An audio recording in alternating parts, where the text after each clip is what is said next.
आप सबको जोहार और नमस्कार। मैं हूं अभिषेक और आप देख रहे हैं अबुआ झारखंड न्यूज। समय हो चला है झारखंड की सभी प्रमुख खबरों को जानने का और उनसे अपडेट होने का, तो वीडियो को लाइक और चैनल को सब्सक्राइब करना ना भूलें। रामनवमी शोभा यात्रा में सैकड़ों राम पताका और झंडे बने आकर्षण का केंद्र। रामनवमी का पर्व पूरे झारखंड के साथ साथ रांची और कोकर चौक में जोश और उल्लास के साथ मनाया गया। इस अवसर पर बड़ी संख्या में श्रद्धालु शोभा यात्रा में शामिल हुए। जय श्री राम के नारे से पूरा इलाका गूंज उठा और भक्तों में गजब का जोश देखने को मिला। यात्रा में भगवान राम की झांकियां, बैंड बाजे और धार्मिक गीतों ने भक्तिमय वातावरण बना दिया, जिससे लोग राम भक्ति में लीन होकर झूमते और जयकारे लगाते नजर आए। मुख्यमंत्री हेमंत सोरेन ने रामनवमी के पावन पर्व पर दी शुभकामनाएं, कहा सभी को जोहार। झारखंड के मुख्यमंत्री हेमंत सोरेन ने रामनवमी के पावन अवसर पर प्रदेशवासियों को हार्दिक बधाई, शुभकामनाएं और जोहार दी है। अपने संदेश में उन्होंने भगवान श्री राम के जन्म मूल्यों को याद करते हुए कहा कि श्री राम का आदर्श जीवन प्रेम, मर्यादा, अनुशासन और त्याग की प्रेरणा देता है। उन्होंने सभी के सुख, समृद्धि और अच्छे स्वास्थ्य की कामना करते हुए ट्वीट के अंत में लिखा, जय सिया राम, जय जय सिया राम। 260 आंगनबाड़ी सेविकाओं को मिला स्मार्टफोन, मंत्री शिल्पी नेहा तिर्की ने किया वितरण। झारखंड सरकार राज्य की आंगनबाड़ी सेविकाओं को स्मार्टफोन देकर उनकी कार्य प्रणाली को तकनीकी रूप से मजबूत बना रही। इसी कड़ी में शनिवार को बेड़ो प्रखंड कार्यालय परिसर में बेड़ो और इक्की की 260 सेविकाओं को स्मार्टफोन बांटे गए। वितरण कृषि मंत्री शिल्पी नेहा तिर्की ने किया। उन्होंने कहा कि यह मांग काफी समय से थी और राज्य सरकार सेविकाओं के साथ हमेशा मजबूती से खड़ी रहेगी। स्मार्टफोन से अब कार्य अधिक आसान होंगे। मुख्यमंत्री हेमंत सोरेन ने जगन्नाथ महतो की पुण्यतिथि पर दी श्रद्धांजलि, कहा झारखंडी अस्मिता के प्रतीक थे दादा। झारखंड के मुख्यमंत्री हेमंत सोरेन ने आज झारखंड आंदोलन के अग्रणी नेता स्वर्गीय टाइगर जगन्नाथ महतो की पुण्यतिथि पर उन्हें श्रद्धांजलि अर्पित की। उन्होंने ट्वीट कर लिखा, झारखंड की अस्मिता के लिए जीवन समर्पित करने वाले दादा को शत शत नमन। टाइगर दादा की जुझारू छवि, शिक्षा मंत्री के रूप में कार्य और जनता से जुड़ाव ने उन्हें लोकप्रिय बनाया। आज भी वे जनमानस में प्रेरणा स्रोत बने हुए हैं। सरना धर्मावलंबियों ने केंद्र सरना स्थल पर किया शुद्धिकरण पूजा। प्रकृति पर्व सरहुल के दौरान केंद्र सरना स्थल पर काला पट्टा दिखाने की घटना से आदिवासी समाज में आक्रोश है। इसके विरोध में शनिवार को सिरमटोली स्थित केंद्र सरना स्थल पर मुख्य पाहन रोहित हंस की अगुवाई में शुद्धिकरण पूजा हुई। सरना धर्मावलंबियों ने कहा कि आस्था के केंद्र में ऐसी नकारात्मक राजनीति अस्वीकार्य है। शुद्धिकरण के माध्यम से एकता और संवाद से समाधान का संदेश दिया गया। बीजेपी के स्थापना दिवस पर बाबूलाल मरांडी ने कार्यकर्ताओं को दी शुभकामनाएं, पार्टी की उपलब्धियां भी बताई।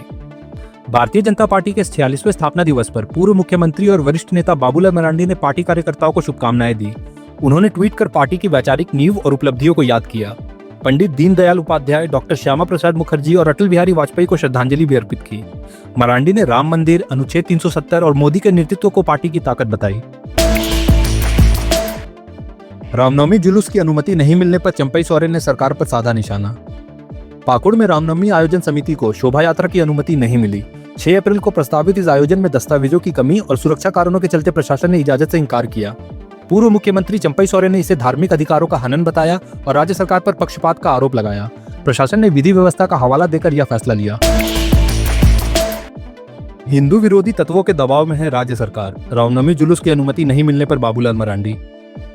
पाकुड़ जिला प्रशासन ने 6 अप्रैल को प्रस्तावित रामनवमी शोभा यात्रा की अनुमति रामनवमी आयोजन समिति को नहीं दी। प्रशासन ने दस्तावेजों की कमी, प्रतिभागियों की संख्या का स्पष्ट उल्लेखन न होने और सुरक्षा रिपोर्ट समय पर न मिलने को कारण बताया। इस फैसले पर नेता प्रतिपक्ष बाबूलाल मरांडी ने तीखी प्रतिक्रिया दी और इसे हिंदू आस्था पर हमला बताया।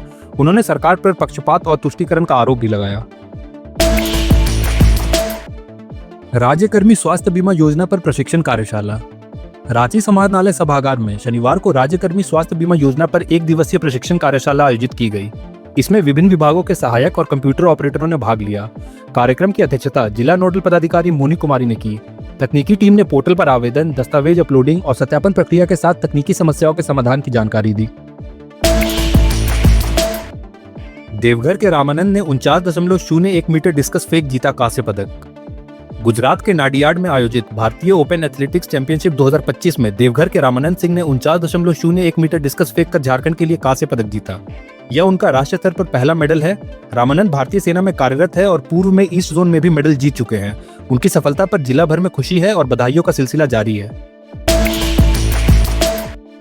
बारीडीह में झामुमो का बैनर हटाने पर कार्यकर्ताओं ने किया बवाल। जमशेदपुर के बारीडीह चौक पर शनिवार दोपहर झामुमो का बैनर हटाकर आम आदमी पार्टी का बैनर लगाए जाने से विवाद हो गया। झामुमो कार्यकर्ताओं ने विरोध जताया तो आम आदमी पार्टी कार्यकर्ताओं ने गलती मानते हुए बैनर हटा लिया। झामुमो नेता विशु कुमार ने कहा कि यह सरहुल, रामनवमी व चैती छठ जैसे पर्वों का अपमान है। बाद में झामुमो का बैनर दोबारा लगाकर मामला शांत कराया गया।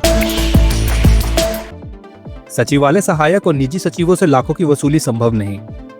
झारखंड सरकार ने सचिवालय सहायकों और निजी सचिवों से 2019 के संकल्प के तहत मिले अतिरिक्त वेतन की वसूली का निर्णय लिया था।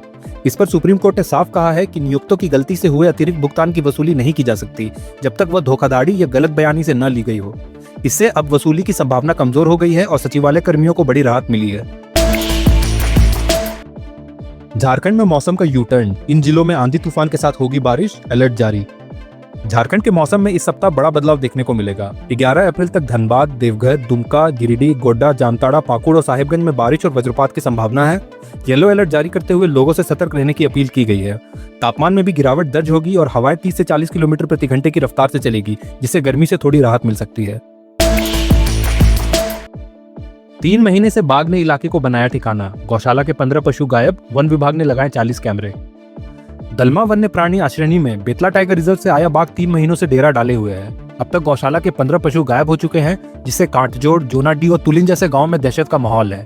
बाघ की निगरानी के लिए 40 कैमरे लगाए गए हैं और संवेदनशील क्षेत्रों को सील कर दिया गया है। साथ ही पर्यटकों की आवाजाही भी प्रतिबंधित कर दी गई है। उद्घाटन के 9 महीने बाद भी रिम्स के परिजन विश्राम गृह के 5 में से 4 फ्लोर बंद। रिम्स के पावर ग्रिड द्वारा 20 करोड़ की लागत से बने परिजन विश्राम गृह का उद्घाटन जुलाई 2024 में हुआ था, पर 9 महीने बाद भी यह पूरी तरह फंक्शनल नहीं है। अभी केवल पहले तल्ले में ही ठहरने की सुविधा दी जा रही है, बाकी तल्लों के कमरे बंद हैं। कैंटीन और फार्मेसी संचालन के लिए अब तक टेंडर प्रक्रिया शुरू नहीं हुई, जिससे गरीब परिजन अब भी बाहर होटल में रहने को मजबूर है। ये थी झारखंड की आज सुबह की 25 मुख्य खबरें। ऐसे ही झारखंड की सभी महत्वपूर्ण खबरों को जानते रहने के लिए हमारे चैनल को सब्सक्राइब कर बेल आइकन दबाएं। धन्यवाद।